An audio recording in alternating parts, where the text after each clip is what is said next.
Mu rwibutso rwa Jenoside yakorewe Abatutsi rwa Kigali ruri ku Gisozi bafite uburyo bw'ikoranabuhanga basanzwe bakoresha mu kubika ayo mateka, ariko ngo ni uburyo bukeneye kujyanishwa n'ikoranabuhanga rigezweho nk'uko bisobanurwa n'umuyobozi w'uru rwibutso Nagiriwe ubuntu Dieudonné. Hari rero imwe Rwanda Jenoside Archives, hari n'izindi tugenda dukoresha website yacu ya Kigali Jenoside Memorial, hari n'izindi umuntu digital platforms tugenda dufatanya n'abafatanyabikorwa. Rero uko imyaka igenda haza hajyaho ibijyanye n'uburyo bw'iterambere mu ikoranabuhanga.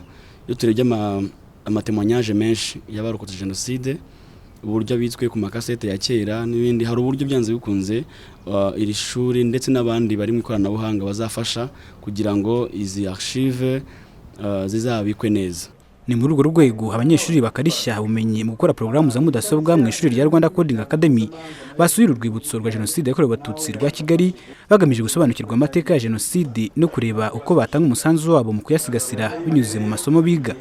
Bahise batangira no kugira ibitekerezo by'imishinga. Urebye uburyo amateka wayerekana ni mu buryo bw'ibishushanyo, ariko aho ikoranabuhanga rigeze ubu ngubu hari uburyo dushobora gukoresha ku buryo ayo mateka dushobora noneho kuba twakoresha tekinoloji y'amahorogaramu cyangwa animation ku buryo n'abaza kwiga ayo mateka dushobora kuyapresenta muri ubwo buryo, hanyuma bikabafasha kurushaho kuyumva. Iyo archive tukayigira digital ku buryo aho umuntu yaba ari hose yayigeraho kandi ikaba yaramba ku buryo na nyuma y'imyaka 100 none twabasha kuyaccessinga hanyuma abantu bakamenya amateka. Umuyobozi w'ishuri rya Rwanda Coding Academy Dr. Nigena Papias avuga ko abanyeshuri bazagaragaza ubushake mu gushyira mu bikorwa iyo mishinga bazashyigikirwa. Ukubazana hano rero kwari kugira ngo barebe kuko uko tubigisha gukemura ibibazo bya societe iriho.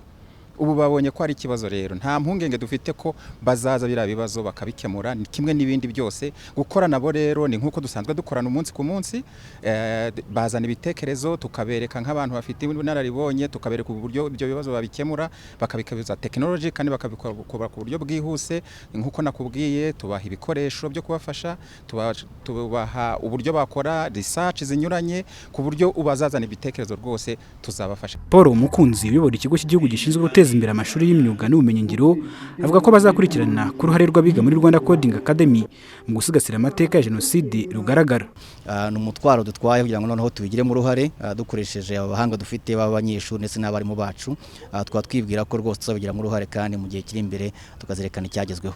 Mu ishuri rya Rwanda Coding Academy abanyeshuri bigishwa indimi 9 zikoreshwa ku rwego mpuzamahanga mu gukora porogaramu za mudasobwa ku buryo bafite ubushobozi bwo gukora izifungurwa binyuze ku rubuga rwo kuri murandasi web application, izihariye kuri telefoni zigezweho smartphones n'izisanzwe, izifitemo ubushobozi bw'ubwenge bwo gukorana artificial intelligence n'izishyirwa mu gikoresho gisanzwe kigahinduka ikoranabuhanga embedded system.